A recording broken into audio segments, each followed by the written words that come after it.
Hello and welcome to There's No Business Like, a podcast where friends and industry colleagues explore topics and interview leaders in our industry of professional theatrical touring.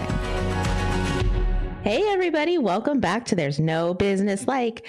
I'm Danielle Van Hook from the Alden and McLean, Virginia, and I am here with my friends, Brian Zelmer from KU Presents in Kutztown, Pennsylvania. Katie. Hi everyone, Katie Miller with Michigan Maven Creative Associates in Midland, Michigan.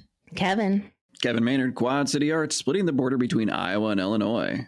And Josh Benson, rocking it in Marion, Illinois at the Marion Cultural and Civic Center. All right, guys, we've got a pretty stellar interview for you today, but I'm going to give you a warning up front that we're going to go deep. So I've got a question that's going to get you all in the spirit to listen. And, you know, it kind of resonated with me just sort of based on, you know, it's mid-October in the year 2024.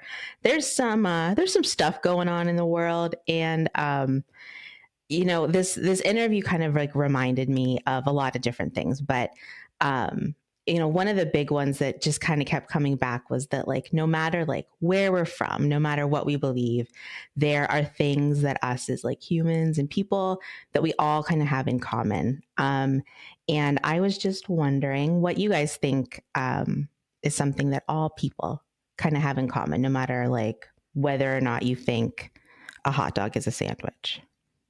I think everyone just wants to be appreciated for their own intrinsic value, not what you can do for somebody else, not your productivity, not how well you care for others around you, but just you as a human being. And I saw this mural painted on the wall that says, "Be the kind soul that makes everybody feel like a somebody." And I thought, yeah, no, I think that is what everybody wants and everyone needs, is just to be recognized for intrinsically who they are and that they have value outside of what they can do for other people. What Katie said. That was great. I love that too. I think that one thing that really connects all of us is that there are deep-seated insecurities behind all of our lives and all of our personalities that guide a lot of how our personalities present publicly. And I think those insecurities, while our insecurities are different, all of us having deep-seated insecurities really are a through point to all of humanity. Danielle, this is a really good question. I think it's really something interesting to think and contemplate over. I think similarly to Katie, like I think people just want to be seen and want to be heard. I think that's the through line for a lot of things is, you know, for people to sort of connect and understand that we're all going through something and everything's a little bit different, but also a little bit the same. And I think that's the thing that really connects us, is that even if you are an introvert, or even if you don't want to leave your house, like at some level, like you want to feel seen and heard, like you want to feel like some sort of value to that. Well, we may differ on specific aspects or definitions of this.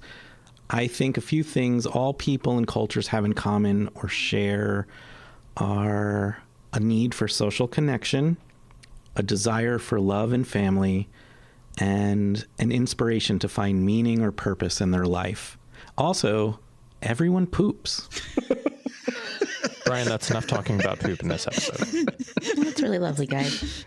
Yeah, I've always felt that, like, as people, we have this underlying just hope for tomorrow. Like whether or not you have kids, that like things in the future can be better. And I don't know if this is like a saying or something I heard somewhere, but whenever I'm gardening, I always like kind of have this like mantra in the back of my head that's like, you only like plant or keep up a garden if you believe in tomorrow. Because especially like planting like perennials and stuff like I like to do, it's like they start so small, right? But you can see like the daffodils that have been there for 20 years or just this like massive mound of them. And, you know, it's like kind of putting that stuff in the ground and putting all of the good that kind of goes with it is really just like a hope for what's to come. So I hope that, you know, all of our little ramblings here give you a nice appetizer for this interview. Kevin and I met Paul Sage Cannon at the WA conference this year at the Land Acknowledgement Breakfast. We got the opportunity to hear him speak, welcome us to the land of his community, learn a lot about him, and just get a chance to chat and catch up and talk with everybody in the room.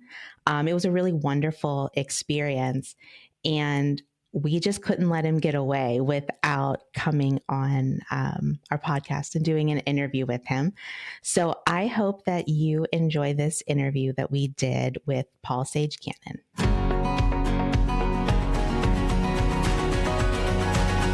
I'm Hauka, Pablo Inishi, Mat Sampasquacopai, Waput clan, Mountain King Snake clan. My name is Paul. I come from the Sampasquaw Reservation here in San Diego. I'm a part of the Kumeyaay Nation, which is from Riverside to Baja, and I come from the Mountain King Snake clan.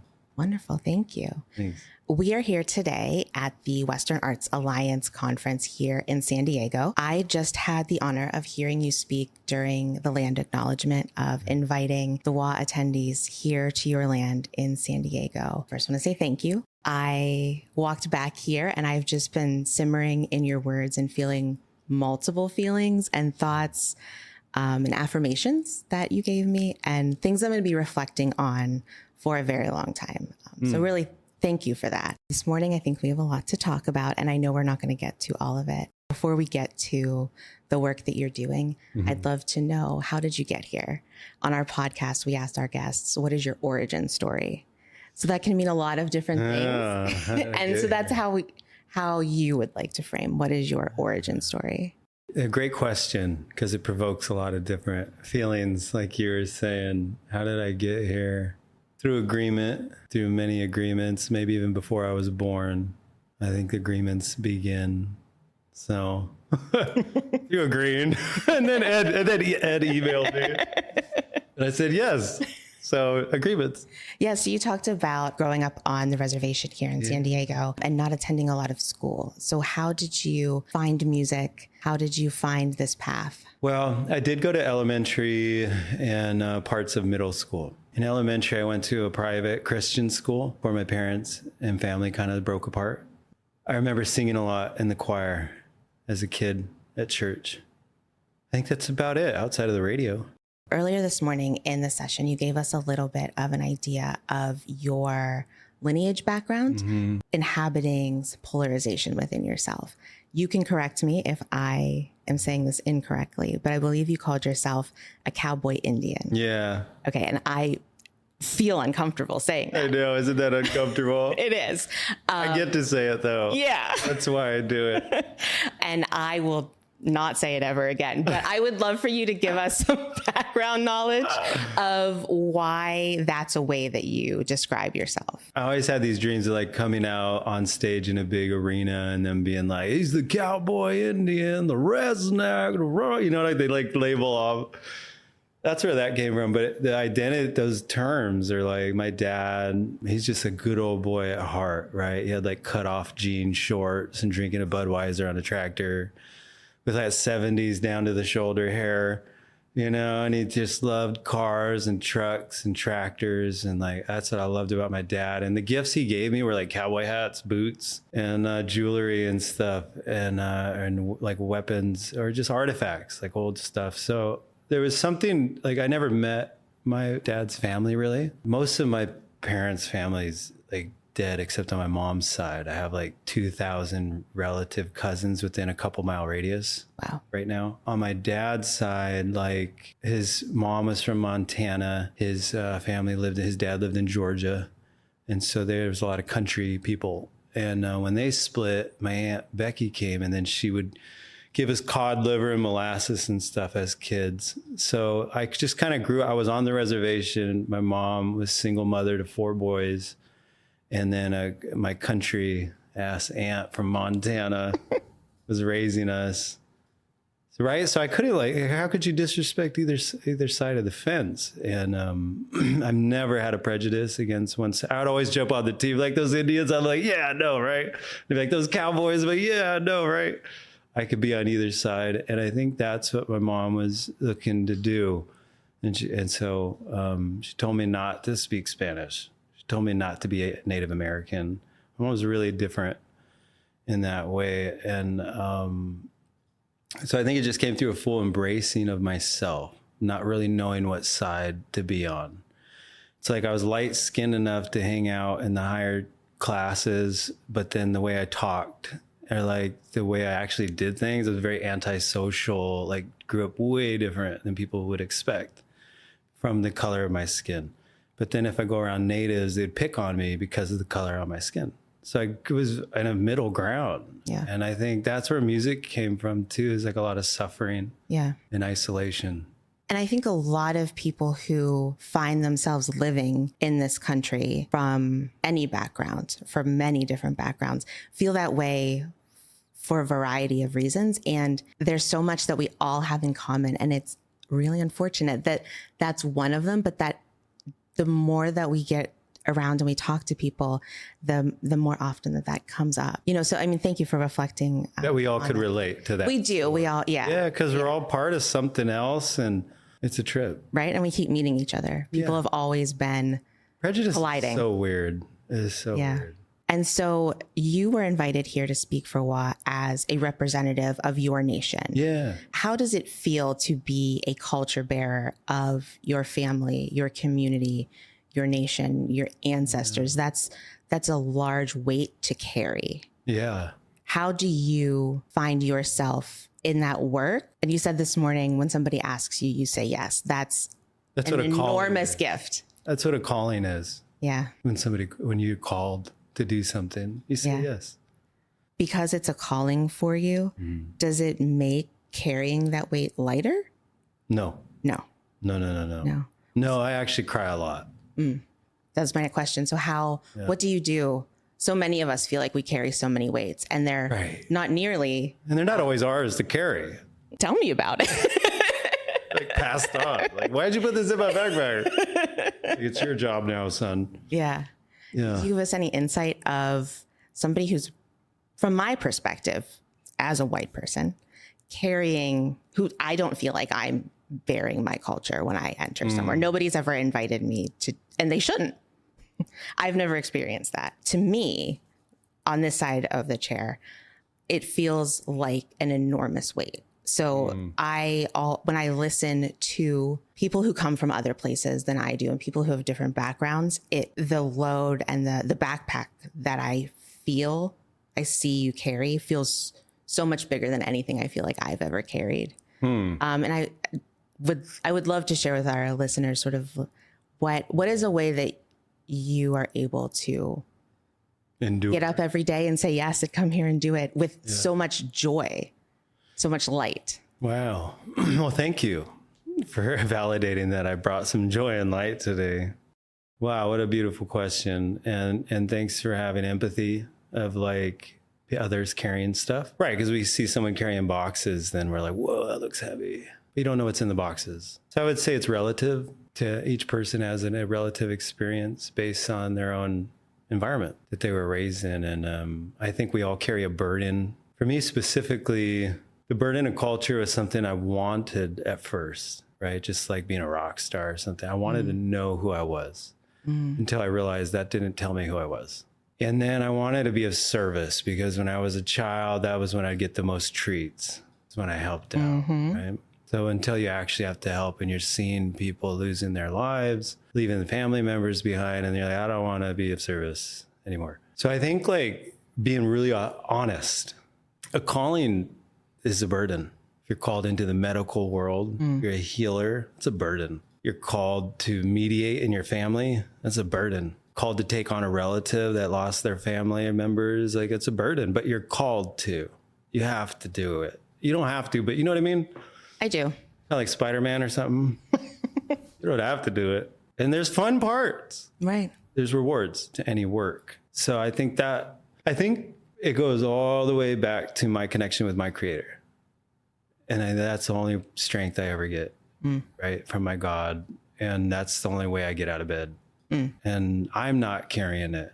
I actually have gone through a lot of therapy to learn how to put it down because, you know, the past is the past. Right. And I think we carry things based on wanting to help our moms and dads and family, the people we love, whoever was there for us. We want to be there for them by just assuming the responsibility of taking their shit with us. Right. And I think there's a lot of grace in learning to cry and put it down, right? Like I was saying earlier, like leave an offering. An offering can be to let go.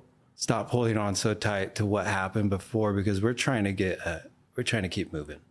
Right. So I think it's just, yeah, man, same way we get through traffic in the DMV, deep breaths and talk to yourself positively. Yeah. But this was a blessing. This is one of the better parts. So I'm sorry. I didn't feel that way today at all. I said, you guys are like, wow, tell me how you really feel. It's like, this is a pain in the butt to come here.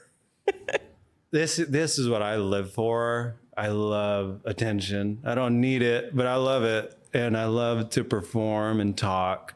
There's so much to it. So today was a really good day. Something said, this is going to be a good day. So we were talking with some people who attended earlier today, and I asked them about how they carry polarization within themselves. And somebody said to me, well, we're all two different things, right? We can always be two different things. We're four different things. We're so many different things all the time. None of us are just one thing. Yeah. And listening to you right now talk about how it is a burden to carry your culture and to carry the things that your parents need and your family needs. That's universal. Where I feel like we're always looking for how are we connected, but it's in everything. Right? I mean, I just felt like you described so many of the things that I'm going through. And when we really sit and talk to each other and see, you talked a lot about the light that's within us, and it's a beautiful thing. Like I said, I'm still simmering with a lot of what you said earlier today. So please excuse my. No worries. So Paul, what inspired you to answer that calling? Yeah. So I think like you don't have to answer the calling, right? We were talking about that. Like the calling, if it comes to you, you have a choice. What inspired me was a greater belief or faith system that maybe there was something bigger than me and that I could help in collaboration with that spirit. I couldn't be in collaboration with the higher spirit if I didn't answer the calling. So it's like, you know what I'm saying? Well, no, actually, because. Okay, good. Yeah, thanks for the honesty. So I think an example, one of my relatives came to me. I hadn't seen him since high school, and we were doing all this stuff on the reservation. We're putting in food forests, and we're having outdoor culture and language revitalization programs. And my cousin came to me, and he said, he was like heavily addicted, and he had 2 young girls, and he was going through a hard time. And he said, Paul, if you don't start singing from your heart, like our whole community is going to die. He said, none of us sing, and none of us like show our heart. And he ended up dying a couple months later from fentanyl. And I saw his little girls at the farm, and I was like, there's got to be something I can do. But I can't do it. I can't, because I'll just fall apart and I'll just lay on the floor. I won't get up. But I do believe there's something that's controlling all of this. And I think if you actually, it's like seeing a whale. Once you see one, you're like, all right, there's whales out there, dude. They haven't changed sizes since the dinosaurs. You start believing, start seeing things different. I think when you see stuff differently, it's not always good stuff. But if you have hope, I had hope. So I would say it was like an agreement, a covenant with my God. If I still wanted to be here on this side of the dirt, I had to give, or it would take me. That's how that works. If you don't give, something else will take you. Nature has a way that when a tree starts to die, it exchanges its sugars to the fungi, the mycelium in the ground, and they hold on to it like a bank system. And when that tree dies, they just give it to another tree. If that tree takes too much nutrients and never does that, it just dies. It's called cancer. So us as this greater forest, we don't get to just be served our whole life, right? The gift means we have to give it. It's like, it's nice to be like, these are for me, but these were given to me because I give to others. It's a flow. We have to give. So calling is me accepting the role of giving back so I could be alive in this circle. It's an offering to self, to everything else. And that trust, that greater trust, that you're going to be carried. You're going to be carried through it. There's something greater, because when we only lean on our own understanding, that's when we fail. So I wouldn't say it was like I was picking out a color for my bedroom walls. It was more like I didn't want to die. And I don't want my family to die that way anymore. No. So I think through music, and that's my medicine. Yeah. And I think through talking, that's the greatest medicine. Just being in a circle is what I've learned saves lives. So I would say I took the calling to save lives, including my own. Yeah. And I think we all have one, but like, we don't want to hear it because it's not convenient. My mom wanted me to be a doctor. Nope. That's not my calling, Mom. You just described what doctors do. I'm a helper. Yeah. I help in the kitchen. Yeah. I'm a healer. Yeah. I'll help in the operating room. And like I tell people, I'm not your guru. I'm not Jesus, but I'll get you to the mountain. I'll help you get there so that you can be happy. Yeah. You know, be free. When we need people that take care of our physical body. Yeah. Yeah. Our mental body, and our emotional, our spiritual body. There's probably so many others that I have that I'm not connected to. And there are doctors in different ways. That's so right. I hope you don't feel like you didn't live up to what she wanted. I mean, it's different. Yeah. Right. I mean, we all kind of feel like maybe we all don't feel like we didn't, but I think my mom knew I could help people. Yeah. I hope that's not a chip that you. I do surgery on the heart. I do heart surgery. Oh, is that why I feel this way right now? Yeah. Yeah. I'm somewhat of like a trickster, a magician, somebody I can provoke. Because I think, I'll leave you with this. My mentor, when I was doing medicine mentorship with Uncle Larry that passed, there was another medicine man, and he said, be careful when you go through this life. You'll want to go fast and compete with everybody to get up that hill. We want to get that view. But as soon as you get to the top, you're going to go down. That's how it works. So enjoy each step. And that's the greatest medicine. Don't worry about people. Don't worry about it, bro. You get one mountain. That's your life. What are you doing? And everybody's like, oh, I want to do like the most jumping jacks and do this and see the world. It's like, but what are you really? Are you leaving flowers behind? Are you leaving a sweet fragrance by your existence? Are people going to think fondly of you when you leave? That's medicine. And that's like the couple of minutes with my 9-year-old. Like, just cool. Tell me about that video game. That's medicine. And I think there's so many ways we can like be of service like that. So you just got that one mountain, man. No rush. Just chill out. Take it easy. Thank you. Thank you for that. I want to switch gears. I want to start talking about your life professionally. Yeah. So how do you balance creating art? We heard you play this morning, and the administrative side of touring and recording and making a life out of being an artist. Well, there's a different path for everybody. I think when I first started, I did the educational route. I went through the certain protocols from like Hollywood protocol with training and performing on a dime and being a dime a dozen and learning to just like get out of the way and see what you got, right? I'm not saying Hollywood had a good method for artists, but like that was who was paying the bills for a long time, record labels and stuff. So when I was growing up with music, that was the goal. Like you saw these bands from the 80s, 70s or whatever that were getting these huge deals, flying in planes and records on the wall. Like this was what you wanted, right? So I think I trained to do stuff like that. And then there was artists like John Mayer and Jason Mraz that really inspired me as a songwriter. It was my ex-wife that encouraged me. And when I heard Ben Harper and Jack Johnson, I was like, oh shit, I'm going to do that. And I was like 20 years old. I got married at 22 and my wife helped me. She helped me learn how to read music and in different ways and started playing out in the Northwest and all this like really emotional alternative rock music. It was interesting. So technically though, it was relationship. It didn't matter how much I learned or what notes I could or couldn't hit on stage. It was who I connected with. That was like the greatest. That's when I started seeing things turn and I started offering my services to nonprofits.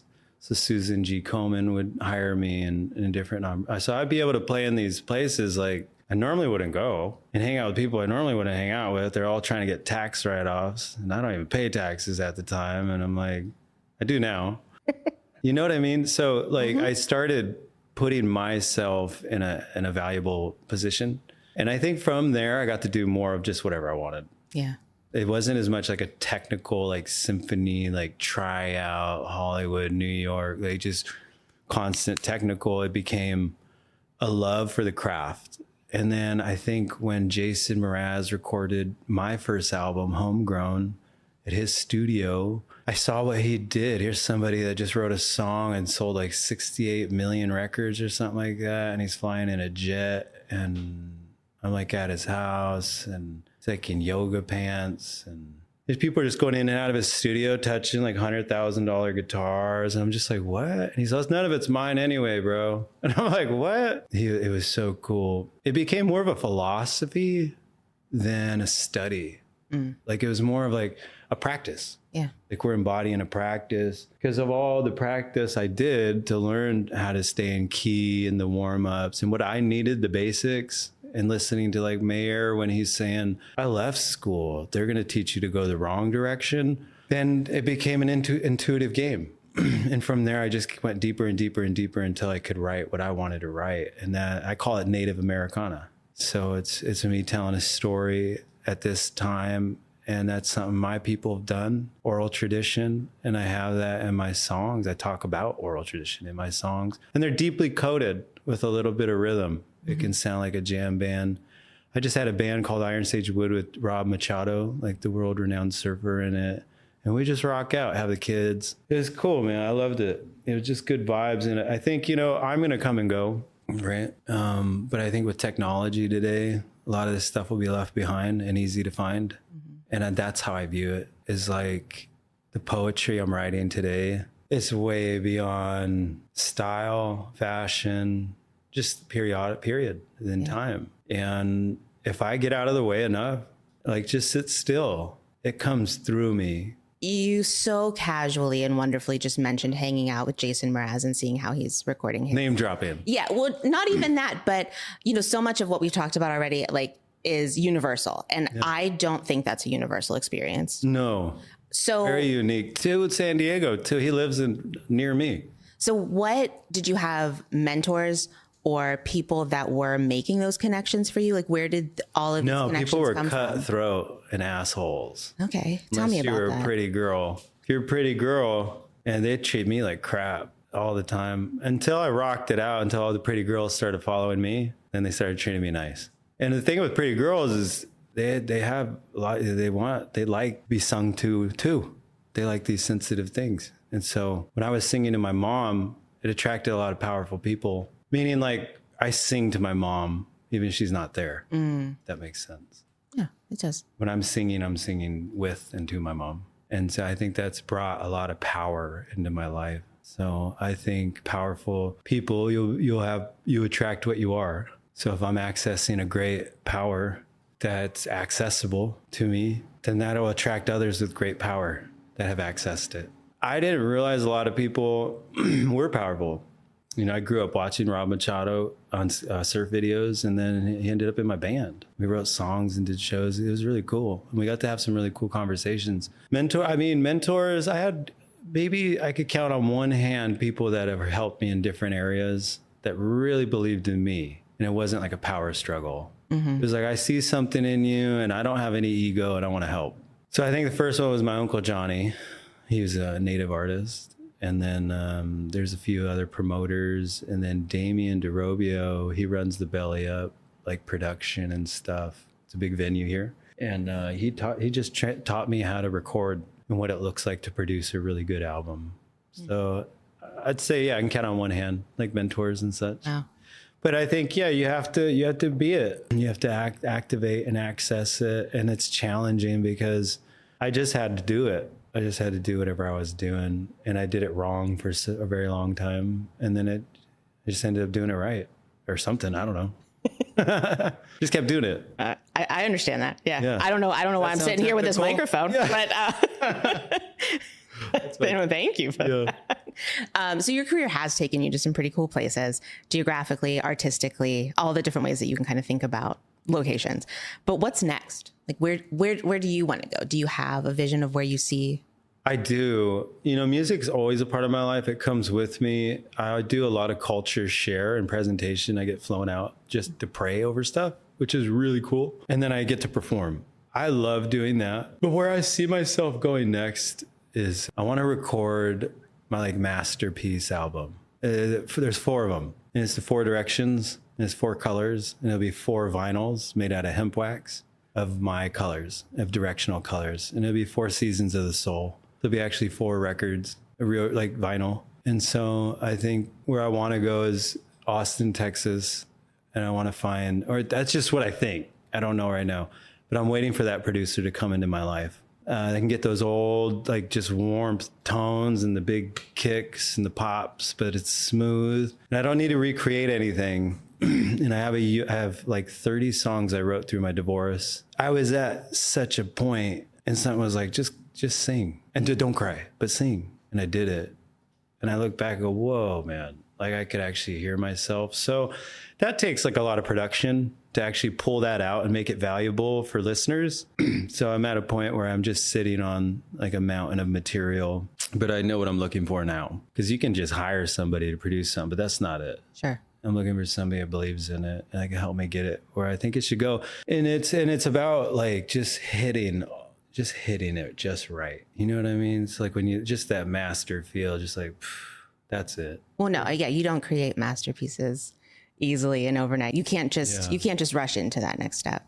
And you can't always do it alone. Yeah. Most of my life was rushing, just pushing it, right? Yeah. Yeah. I got to go shopping for jean pants with Steve Tyler from Aerosmith when I was 18. I'm forcing it. Got to hang out with him. We got locked in at it's called Lords of Hollywood, is a leather store in LA. We hung out in there and he talked shop with me. The young kid. It was cool. So I think, you got to be brave enough to believe in yourself. You got to have courage to go behind the curtain. And then when you're behind, it's nasty behind the curtain. Mm-hmm. So you got to have courage to be okay with that too. And when you accept that, and that's why I love good artists that have seen behind the curtain, right?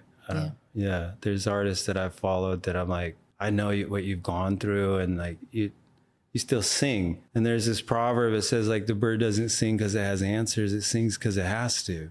So that's it, man. I'm open right now. I'm taking whatever current's coming next. And I do have babies here. So touring full time's not ideal. Not touring's not ideal, but being paid for my value is ideal. So I only take gigs for private companies, private parties, organizations. And you can feel an energy immediately. So a good energy is what I'm saying yes to. And and look, that's the best way to spend my Monday, man. This is so cool. Yeah, I'm so grateful for you taking the time to talk with us today. Thank you. And I've been on a journey of recognizing that I'm in a seat of power as a presenter in a cultural institution, and that's a lot of hats and it means a lot of things. And I'm from the East Coast, and our nations are significantly fewer. And they've had drastically different experiences than nations on this side of the US. I know that there's never going to be a point where I'm going to say, I have learned all of these things and I can now go and share all of this with my community. But every time I get an experience to really hear from somebody and I am in the privilege to be in that room, I always say to myself, I'm going to take this within me. And it's now my job to share that within my community in the ways that I can, in the ways that my community is ready for it. That's right. It's not just something that I'm going to do now. It's something that I have to always remember. Embody. Yeah. And, there are going to be different times where this person is going to be the person that I want to remember that experience and be able to bring that energy. But I want to wrap up our time here today with, you haven't met everybody in our podcast crew here, but we are all middle-aged white people who are presenters or really involved in presenting organizations. Wow. And we often forget the amount of power that we have within our job, within just our family or in our community structure. And there's a lot of other people like us. So you're not speaking for yourself, not speaking for anybody. I can't speak for the rest of the white people. You can't speak for anybody else. But are there things that we can do with the privilege that we have to help you? Or what are ways that you like to see people who want to help, who want to lift up Native communities without harm, without providing... Be supportive. Exactly. Are there ways that I can't connect you with anybody, Austin. I'm terribly sorry about that. But in the ways that we live our lives or the ways that we do our jobs, any ways that we can help you and your greater community? That's a beautiful question. I think, there's a difference between tribal and non-tribal. Yeah, and I think non-tribal doesn't really understand tribal. I get it. I understand that. It's not me that wants anything. But I do say to the listener that does want to be supportive in a tribal community, offerings, being polite, right? Showing respect. And, it's okay to ask questions. Be careful which ones you ask. And if you get your head chopped off, like figuratively by somebody, by asking something or saying something, it wasn't, you know what I mean? You try to because we try to impress people when we bring something up and it's like offensive. We go, oh, sorry. Oops. I think just being okay with that, be okay with that too. That's a part of it. So acceptance, just be okay. Just be good. That's it. Be good and pay attention because we're all humans. We're just humans in the same country or traveling to other countries. We're humans and we all have different privilege. Recognizing your privilege would be a good step. And then anytime you participate in a tribal community, recognizing that privilege. There is a privilege through war, through genocide. Almost 98% of the native population in this country was wiped out at one point. My relatives, I think it's been under 100 years, we were allowed to legally buy land here and get land as Native people. Think about that. Within 100 years, we've been here. We're not going anywhere. But I think what's happening is a lot of people are afraid to talk about anything. They don't know what to talk about. So ask questions and tolerate the answer and then be respectful when you ask questions again. It's a circle. And through time, you develop a relationship. Tribal people have a defense. Most of them do. And they all are kind of different. They'd be suave, or they'd be forceful, or they'd be stoic. There's so many different defense mechanisms. But behind every defense is what they're defending, is the heart. And that's in all the prophecy. Bush family came looking for the gold. It was in the heart. It was in the heart of the people. So I think tell the true story. If you don't know it, learn it. Tell the truth. And I just want to thank you for your time here today. Thank you for letting the No Business Like team, our podcast, share your story. Yeah, thank you. Thank you. We're going to do it. Keep on trucking. I was really inspired by parts of this interview, especially hearing him talking about finding your calling and then answering it and living within that. And I feel like my journey was aligns somewhat with finding a calling in the artwork that I've put up in Marion. And so everything that he was saying really connected with me throughout this entire interview. Yeah, Josh, that's what resonated most with me as well. When I first entered adulthood, I felt drawn to doing specific things like acting and singing and later on lighting and so forth. But even as I was doing these things, I still felt pretty lost because I couldn't figure out what direction I was supposed to take. At the time, I felt like I was being pulled in many different directions. Eventually, I realized these things weren't pulling me in separate directions, but actually in the same direction. My calling, or sense of purpose, as it turns out, is to be an arts administrator. And all these steps along the way weren't detours or wrong turns like I once thought, but instead were the perfect steps that were important for me to go through in meeting my calling and to be prepared to be the best arts administrator I can be. I loved how Paul talked about that journey for him in this interview. I thought that first portion, Danielle, when we're talking about calling and answering and accepting it, I just thought that the timing of this conversation when we are publishing it is really wonderful because it's such a busy time in our season. We are busy attending conferences and thinking about our seasons and kicking off our existing seasons. And it's such a busy time. And I think this conversation is really asking me to take a moment of pause and a moment of reflection and I have always thought that arts administration is my calling, but like, how does that still feel to me? And is that really where I'm supposed to be? Am I meeting my calling? What sort of impact am I having? I love that comment he made about like, are you leaving flowers behind? Are people going to think about you fondly when you're no longer here? And isn't that the ultimate goal? And so I think it's just a beautiful moment to pause and really think deeply about where we are as individuals, where we are as a community, and what sort of impact are we having in one-to-one relationships and in relationship to our broader community as well. It also brings up like, can our calling change and can our calling evolve? Is your calling always this one static thing, or is it something that can change as you change, develop, and grow as a human? Yeah, I mean, I think you got to be sort of in tune to that and be willing to make those questions, because sometimes that's a really hard thing. I mean, you know, there have been times where I've thought about leaving the industry, but I identify so much with, you know, being an arts administrator or being in this industry that if I wasn't, like, I sort of wonder, like, who would I be, or like, who am I? Like, what is my identifier? So I do think that you can, but you've got to make that sort of that tough decision.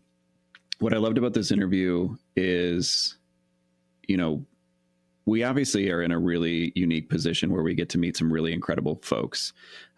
What I loved about sitting down with Paul and being in the room to see this happen was, you know, he was incredibly vulnerable, and you can hear that in there. And he was allowed himself to be emotional and talk about, you know, why he does certain things, you know, the sort of the baggage that he carries that maybe, and that isn't his own.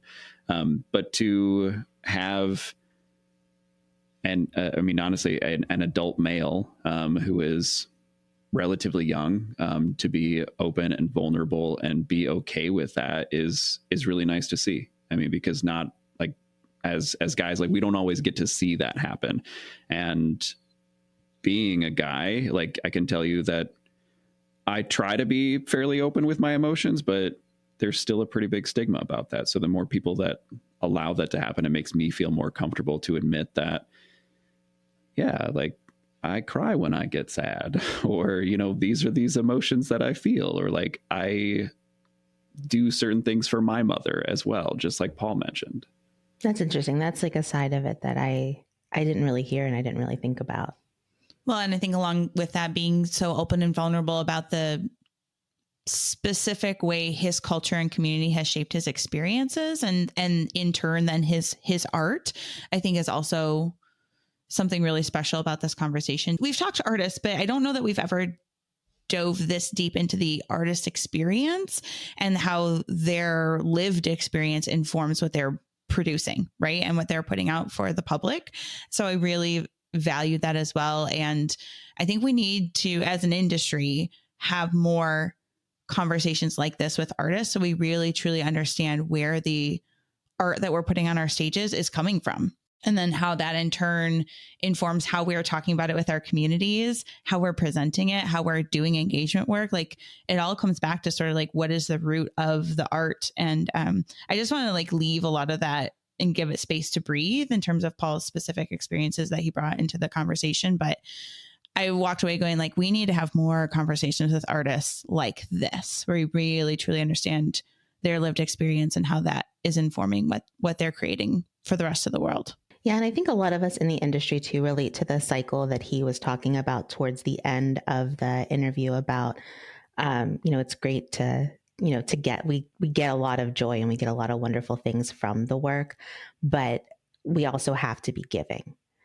And, you know, I think a lot of us kind of feel that intrinsically, even if we're not musicians or we're not healers, right? He talks so much about how healing and art and music are so related, and just in a way that I don't know that I've thought about it or that I've ever really heard anybody describe. And, you know, in some ways what we do goes, you know, it goes so deep into that cycle of us as people and, you know, like with our community, but also like our individual needs, right? As people who work in this space, and, you know, and we're giving to our community, but we also need to be giving and receiving from the industry as well. We've talked about this too, of just like, there's not an industry if, artists don't have different places to go and to tour to. We all work together, and there's such a give and a take on the contracting ends of things on all of it. Talking about touring and talking about all that really makes me think about what he was talking about with how and where he performs right now. And he was essentially creating a work-life balance that he's not going to go out on long tours because he wants to be there for his family. So he's only doing private engagements and small one-offs. Despite what that would mean for his career right now, he's choosing that time with his family. And I think that's so incredibly important to highlight and lift up here. There was a moment where he was talking about sort of like when he was sort of kicking off his career and trying to find ways to get gigs and that sort of thing. He said about, I put myself in a valuable position, where he was talking about like going after not large nonprofits to perform at their fundraisers or whatever that was. Like, you could tell there was a lot of strategy. He was thinking very strategically about how to put himself in rooms that would create other opportunities. And I really appreciated that. And there were hints of that throughout this whole conversation, but there were also some moments he mentioned, like a lack of mentorship and some difficulties in sort of navigating the music world. Live music and the recording industry is really tough. And we haven't talked a lot about that, but there were hints of that there. And I really sort of felt the memories of that coming through. And I appreciated him sort of sharing a little bit of that too. It sounds like he got some of that a little bit further in his career with Jason Mraz, and with that recording process, it seems like he learned a lot there from just being around an established artist like that. All right, guys. Well, that brings us to the end of another great interview on the There's No Business Like podcast. Again, we want to thank Paul Sage Cannon, as well as the WA staff, specifically Ed, for being very giving in the time that they had with him that day, and our kind of quick request to be able to do this and to be able to share Paul's story with everyone. I enjoyed listening to what you all had to say, and I hope that we catch you next time here on There's No Business Like. All right, everyone. Thanks for listening to There's No Business Like. Our producers and hosts are Brian Zelmer, Josh Benson, Kevin Maynard, Katie Miller, and me, Danielle Van Hook. Views expressed in this podcast are ours alone and are not reflective of the organizations we are a part of. Keep up with us at nobusinesslike.com. There you'll find links to all of our episodes and socials. If you like this podcast, give us a like, a follow, a review, or our favorite, a 5-star rating. Oh wait, what was that site? I got it, don't worry. It is nobusinesslike.com. Do I sound out bus-I-ness every time I type it? Yep, sure do. Stay in touch, my friends.